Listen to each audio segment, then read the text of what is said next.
যশোরের অভয়নগর উপজেলার ডহর মশিয়াহাটি গ্রামের বারেদাপাড়ায় মতুয়া সম্প্রদায়ের ১৩টি পরিবারের ১৮টি ঘরে হামলা, লুটপাট ও অগ্নিসংযোগের ঘটনা ঘটেছে।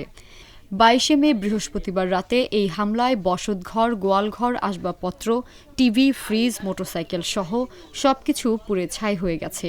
হামলার সময় রক্ষা পেতে পরিবারের সদস্যরা বিলের ঝোপঝাড়ে লুকিয়ে প্রাণে বাঁচেন। হামলার পর চারিদিকে ঘরবাড়ির জিনিসপত্র পোড়া ছাই।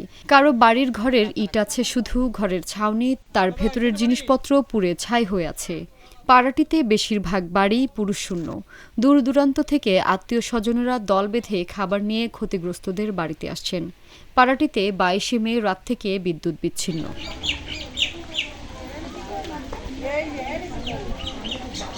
প্রতিটি বাড়িতে উনুন জ্বলেনি শুক্রবার রাত অবধি। নিরাপত্তা দিতে মোড়ে মোড়ে মোতায়েন করা হয়েছে পুলিশ। মাঝে মাঝে আসছেন সেনাবাহিনীর সদস্যরাও। তারপরেও আতঙ্ক কাটেনি মতুয়া সম্প্রদায়ের এই পাড়াটিতে।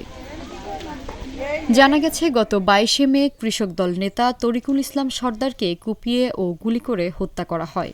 এ ঘটনার জেরে তরিকুলের সমর্থকরা পিন্টু বিশ্বাসের বাড়িতে আগুন ধরিয়ে দেয় এবং অজ্ঞাতনামা লোকজন তার প্রতিবেশীদের বাড়িতেও হামলা ও লুটপাট চালায়। স্থানীয়রা জানান, প্রায় ১৮টি বাড়িতে অগ্নিসংযোগ দেওয়া হয়। আমার ঘরে কত জিনিস, সব ওই ঘরের তা তো কাইয়ে দিয়ে আসে, আর এই ঘরের তা বাড়ু আসছিল আর পুরো আসছিল, পুরাইয়ে আর করছিল এই বাড়িতে বেরো না তোর আগুন ধরাই দেবো।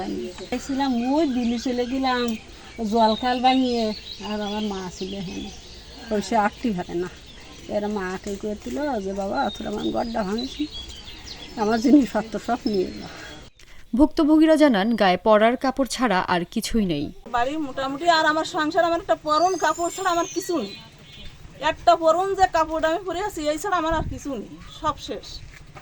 ঘটনার পর পুলিশ মোতায়েন করা হয়েছে। সেনাবাহিনীর সদস্যরাও ঘটনাস্থল পরিদর্শন করছেন। পুলিশ জানিয়েছেন, অগ্নিসংযোগের ঘটনায় জড়িতদের শনাক্তের চেষ্টা চলছে। কতিপয় সংক্ষুব্ধ ব্যক্তি তারা স্থানীয় দু একটা বাড়িতে আগুন ধরিয়ে দেয়।